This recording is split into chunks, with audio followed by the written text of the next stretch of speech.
Hi everyone and welcome to today's TOGCast. Today I'm joined by Babita from New Chapter Nutrition and Menopause Training, and we're going to be discussing the interesting topic of gut health and nutrition. Hi Babita, thanks for joining us today. Thank you, Leanne, and thank you for the One Group for inviting me on this podcast. No worries, I'm really interested in what you've got to say. It's definitely a topic that I'm interested in. So first of all, how did you get into nutrition and gut health in the first place? Initially, it really started with my own health. So back in sort of the mid 2010s, I was really going through a bad time. I was actually, I didn't know at the time what the problem was, but I found myself slipping into depression. I'd gained about 3 stones in weight, and I had crippling anxiety to the point where my own shadow would literally make me jump. So somehow I was masking like most women do and turning up to work and then finishing the working day, going home and really distressed and wondering how I'm going to do that the next day and the next day. Things came to a head really. My relationship that I was in broke down. I was actually engaged. That fell apart. My weight was getting worse and my symptoms were getting worse until finally in 2017, and when everything fell apart and I was sort of at my lowest point, I did manage to go to the doctor, and he said that I had a very underactive thyroid and that he suspected that I was probably living with that for quite some time without my knowledge. Okay. My antibodies were somewhere in the region of 40 times what they should be.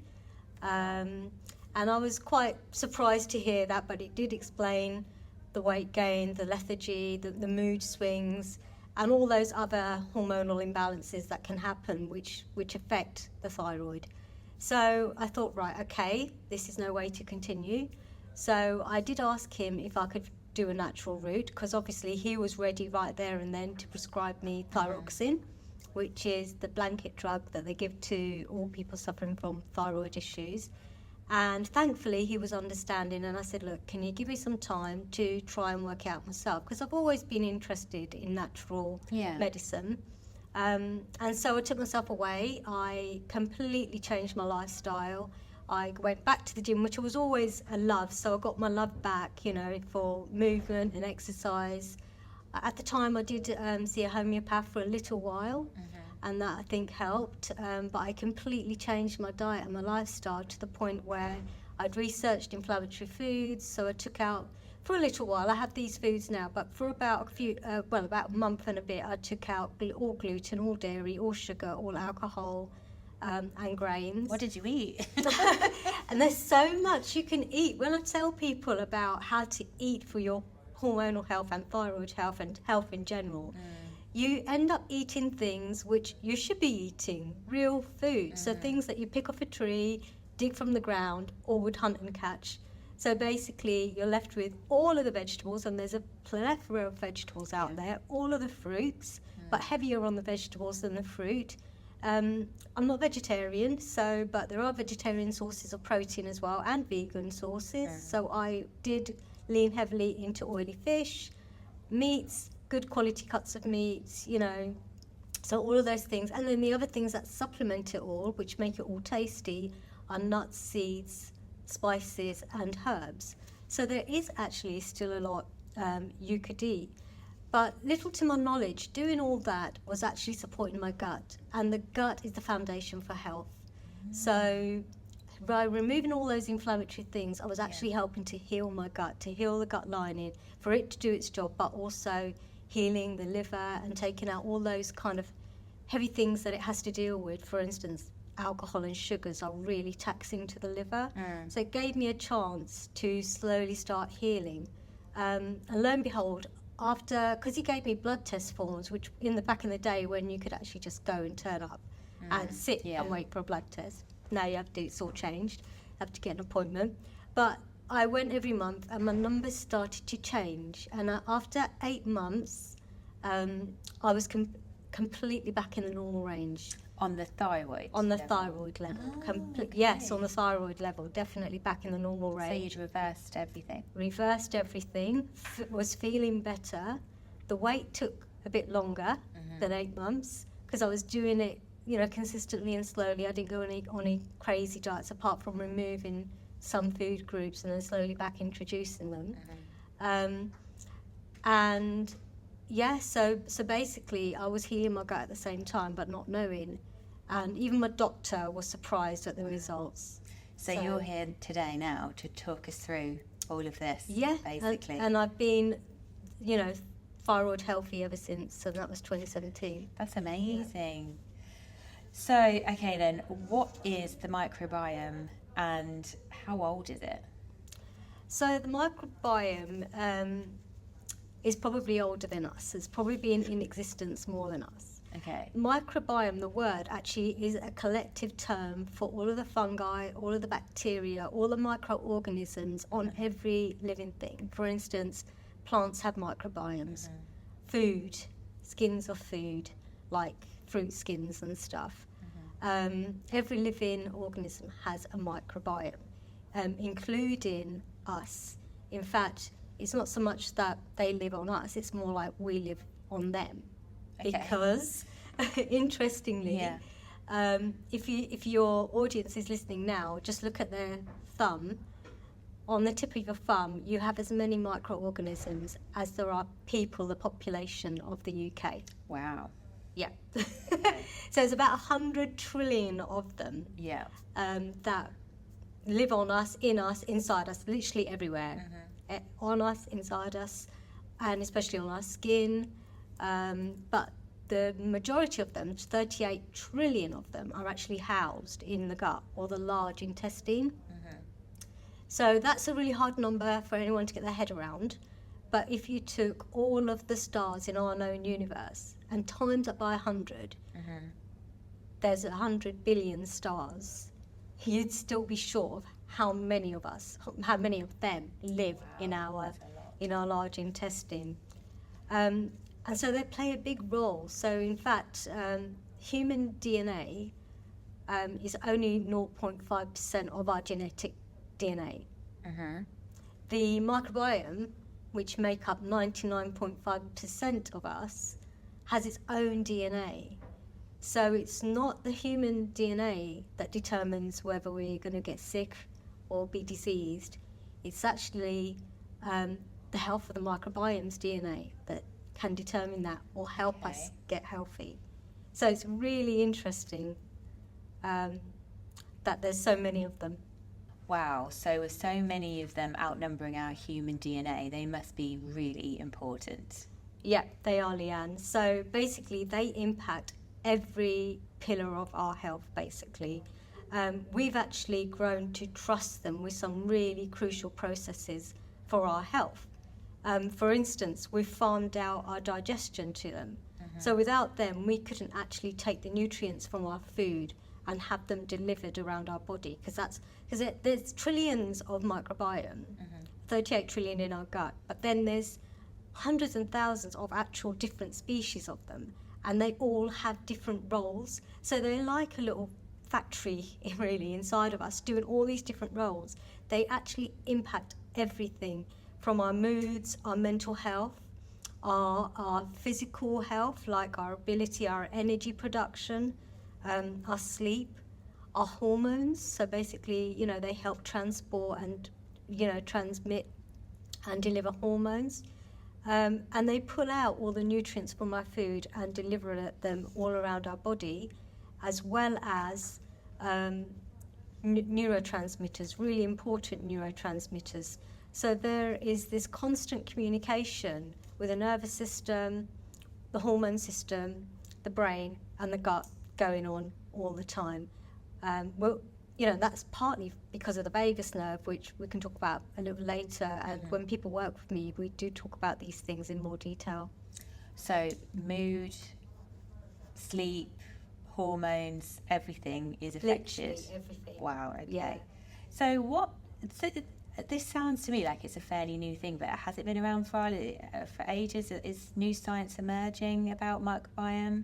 Yeah, so there's more and more science coming around it. So I'm sure everybody has been hearing about the microbiome, which is the collective word for it, but the gut microbiota, which means just localized to the gut, all of those sort of bacteria, and the range of probiotics now that you can get in drinks, in tablets. People are becoming more aware of it.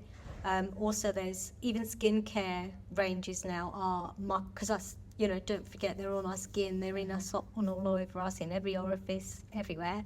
So even microbiome skincare now is coming on the market. But it was since about 2006 that we've been able to have the technology, enough sort of microscopic technology, to then look at like the 200 times more genetic DNA in basically a stool sample, so that they can see how all of these things are made up and they impact everything.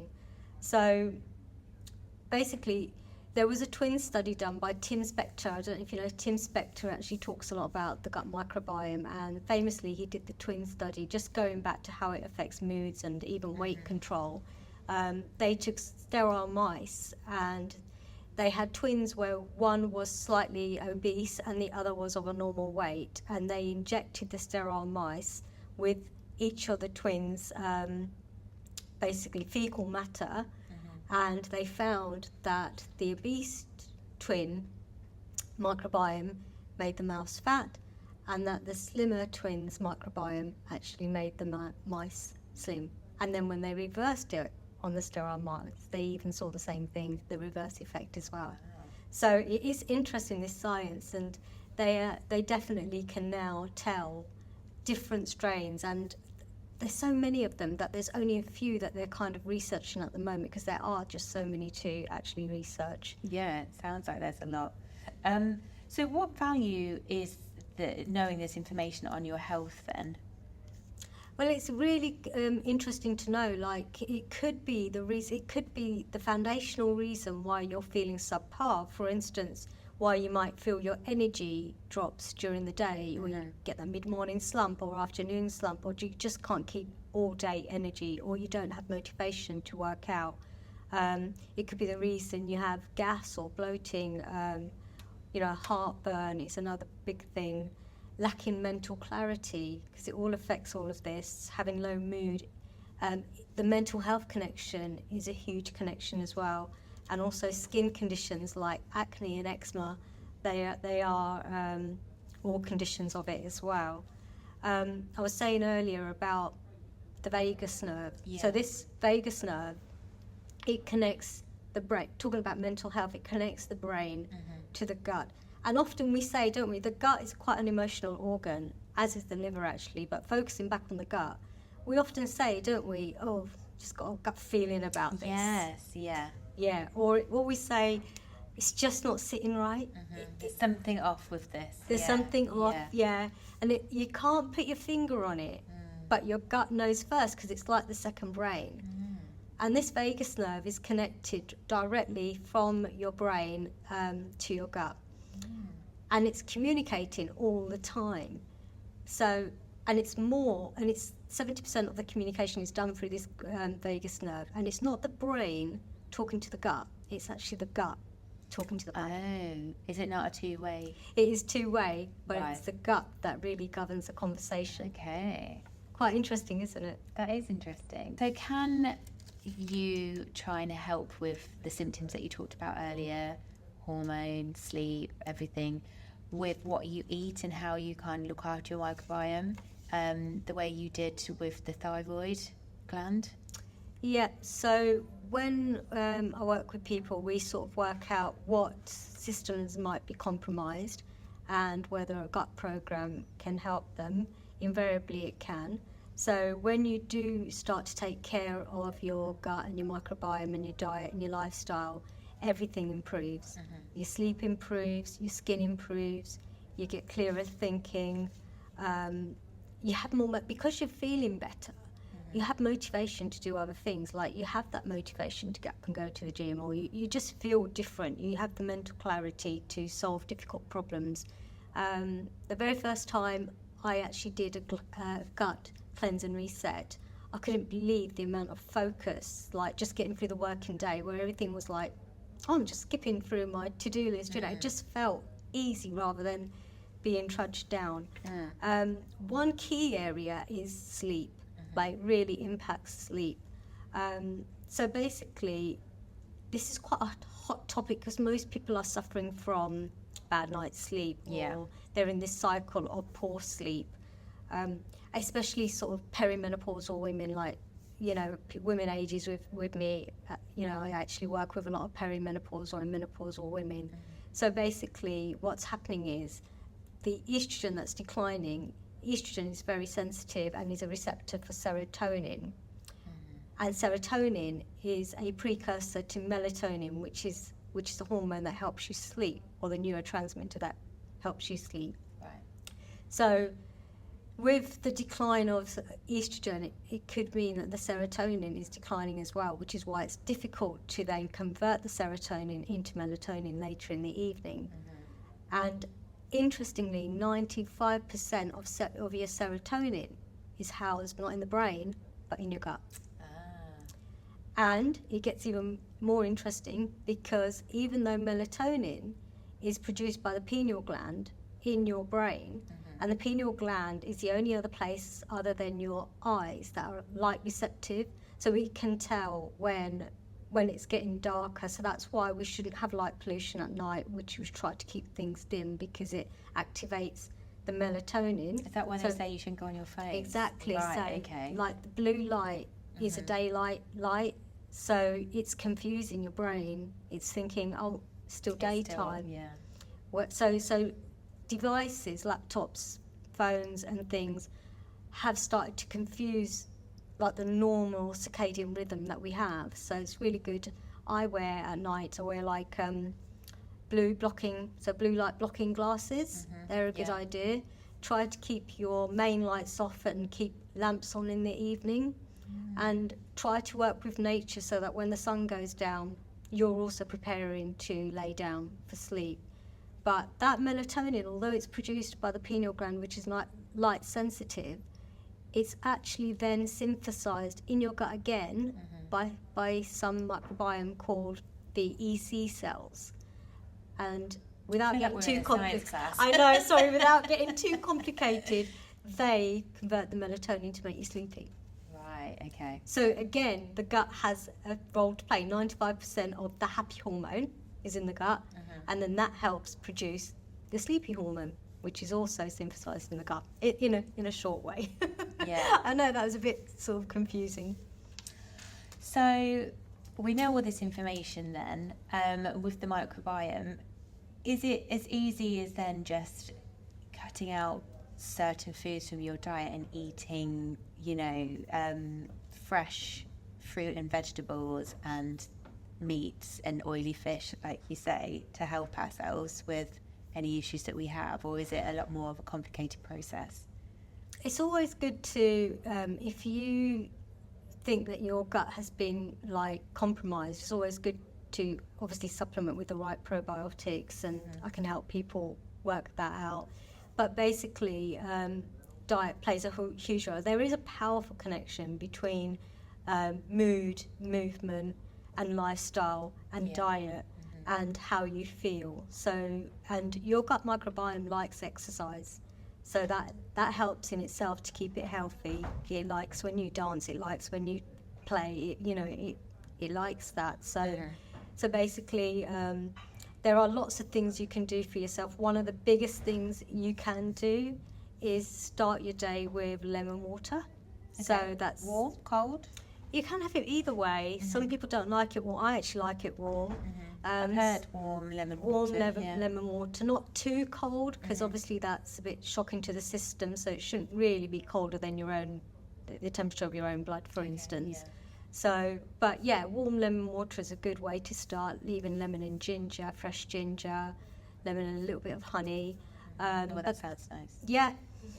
Not too much, but a little bit. Tiny bit of honey, yeah. It's sugar still, but yeah, if you can take out inflammatory foods, that's a good idea. Sugar is a huge one. Alcohol also damages the gut microbiome, so we will talk about, I suppose, what damages the microbiome. So alcohol can impact the microbiome's ability to help you detox and help you digest by about 50%.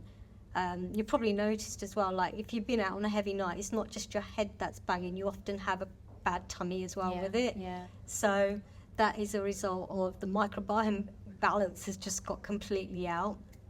There's a lot of things that can damage it. One big thing is processed foods. Like from the 70s to now, you know, the sort of burst in processed foods has been it's been massive really, but our microbiomes are still ancient. Remember I was saying they're an ancient organism, they live on us, inside us.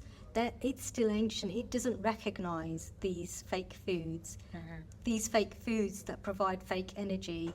So when you give your body what it needs, which is real foods, your body starts to create its own energy, so that you're not actually then relying on the constant cycle of sugar and caffeine and then sugar and the next bagel. Like, you are creating your own energy because you're feeding your body what it needs. So the best things you can do is lemon water, have something green with every meal, including breakfast. Okay. So stay off the cereals and stay off the breads, because they're just going to make you hungry and they make your bad. So we have a balance of good and bad bacteria, just like we have a balance of good and bad cholesterol. There is balance of good and bad bacteria. So the bad bacteria loves sugar, processed flours, wheat, gluten, overconsumption of dairy. Some dairy's okay because actually we'll go on to it, but that contains probiotics.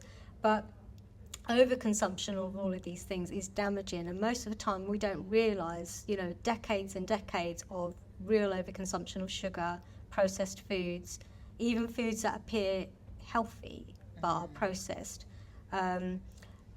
Processed refined flours, so things like baked goods, and especially the ones that are super processed, that last in the shops for like months. You know, if you made it at home, it would only last a few days. Yeah. So what have they got in them? They've got all these non-food chemicals keeping them alive. Things like fizzy drinks and sort of those things also disrupt the delicate microbiome.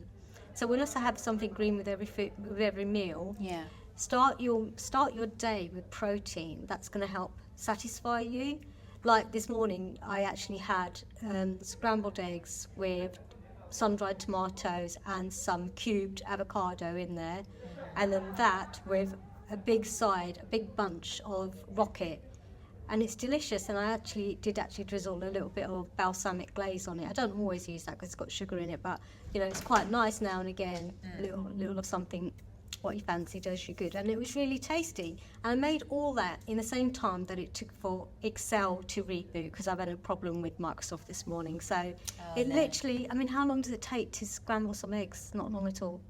I think it sort of, because toast or cereal is so quick to do, you then assume, I do, that it's going to take you longer to make something else, when actually the time it takes to make that thing that's probably healthy for you is not that long. It's just that it's longer than cereal milk. It really isn't that long. Honestly, try it tomorrow. A couple of cracked eggs, whisked up, chucked in the frying pan, onto a plate, side of rocket or whatever. It's really easy. And also with your lunches as well, try and escape from the processed packaged foods. So sandwiches, stay away. Yeah, like meal deals. Comes with a fizzy drink often, or a juice, which is like super high in sugar, really damaging for the gut. The bread, which is going to be commercial bread. It's not like a really nice sourdough or has fermented yeast in it or anything like that. Very cheap meats, you know, with nitrates in it, which is not going to do you any good. So instead of doing that, just take a little time the night before and prepare yourself in a tub, you know,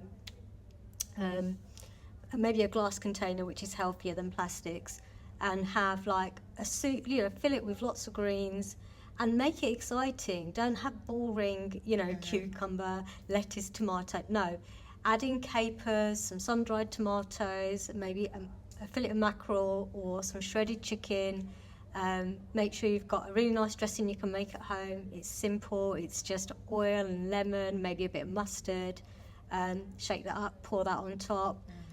Stick some spring onion in there. you know, and just make it a really healthy, tasty salad, and it's done. So you just grab it in the morning. That does sound nice. It is very tasty. Yeah. Yeah. What about olives and feta? Olives and feta are great. Yeah. So okay. feta. Tick. So yeah. So a couple of things you can include. So so dairy has natural yogurt, Greek yogurt. Some cheeses like cottage cheese, feta has like probiotics in it. So things that are kind of tangy or a bit fermented are really great for the gut. So all of those things I just mentioned are really great for the gut. Then there's other things that the gut really likes. So bitter things like the capers, like bitter pickles, like kimchi. Have you heard of kombucha? No. It's a drink. You can actually get it in health shops, but you can make it yourself as well if you Google actually, it. I think somebody at work actually drinks them on a regular basis. Yeah. So kombucha is actually fermented. It's made from like fermented tea. That's also really great for your gut as well. Kefir. Have you heard of kefir? I think I have. It's a yogurty based drink. Yes. You can have water kefir though for anyone who's vegan or lactose intolerant. So that's really great. So that all these foods, sourdough bread, they have like a starter, so they have live bacteria that starts them off. Buttermilk is another one. So those foods, they're tasty foods, aren't they? Yeah. So if you include them in your diet, you're actually they've got probiotics in them. Your body is already housing loads of probiotics, and that helps them. So the more important thing is the prebiotics. Shall we discuss what the difference is? So the difference between prebiotics and probiotics is that the prebiotics is what the probiotics or the live bacteria like to eat. So they're foods that I really encourage people to eat. So it's fibrous food, like really great sort of dark vegetables, especially dark leafy green vegetables. Dark cabbages like red cabbage. Kale?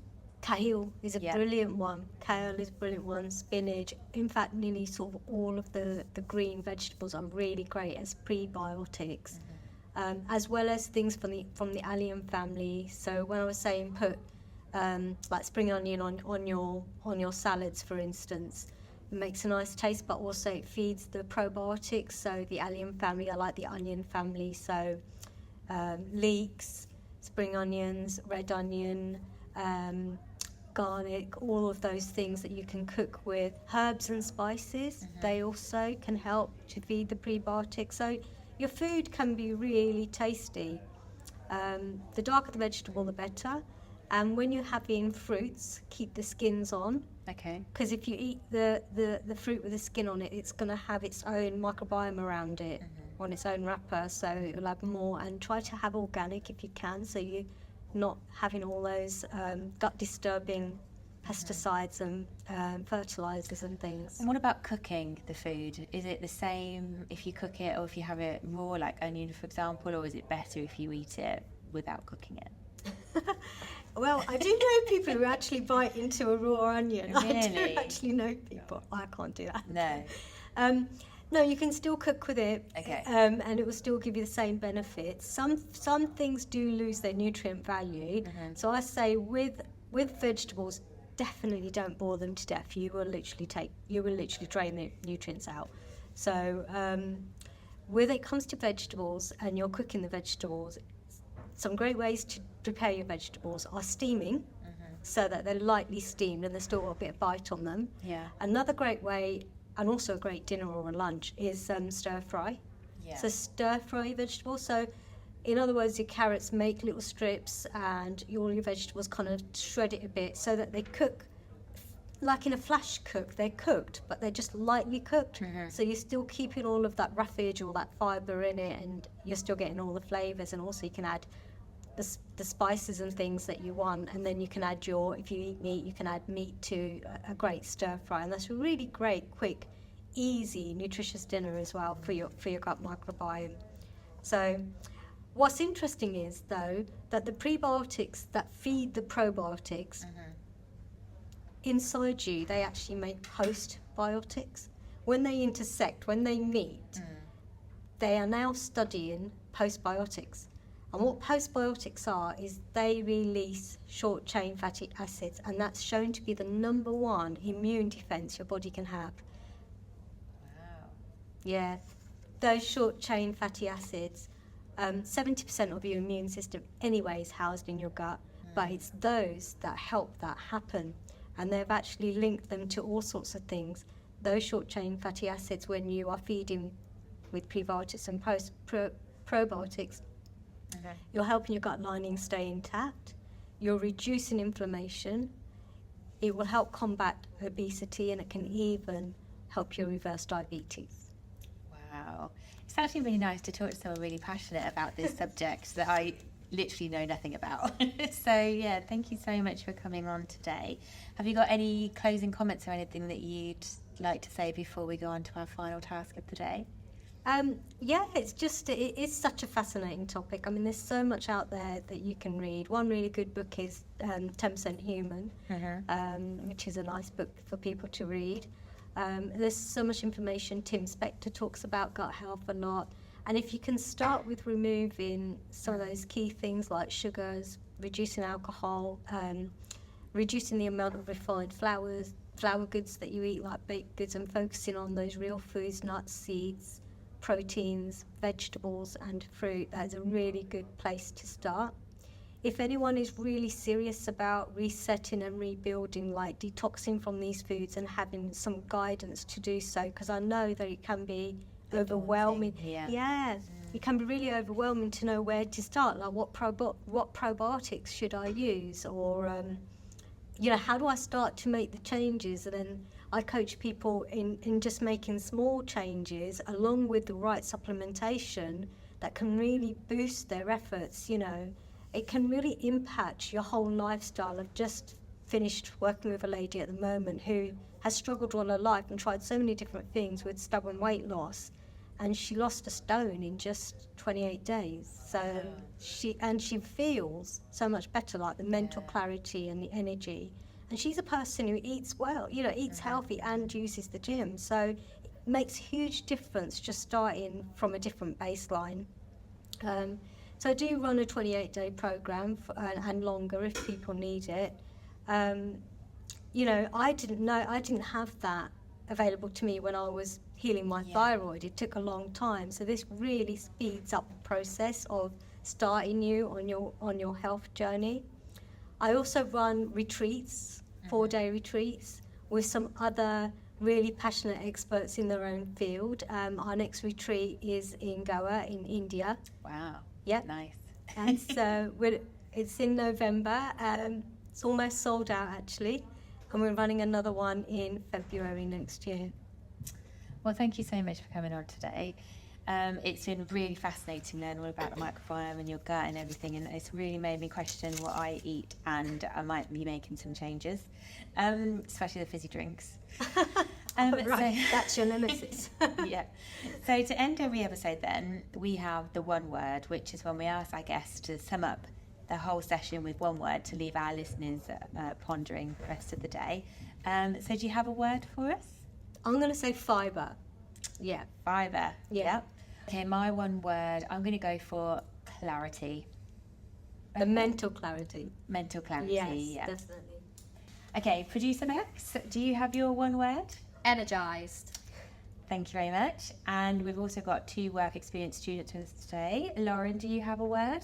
Motivation. Brilliant, thank you. And Neve? Productivity. Brilliant, thank you so much. Well, thank you all for joining us today. I hope you found the session useful and interesting. I know I certainly have. Please reach out to Babita on LinkedIn if you need to discuss anything more about nutrition and gut health. And thank you so much for coming. No, thank you. It's been brilliant. It's been nice to be able to talk to you about it today. Thank you. Bye. Bye.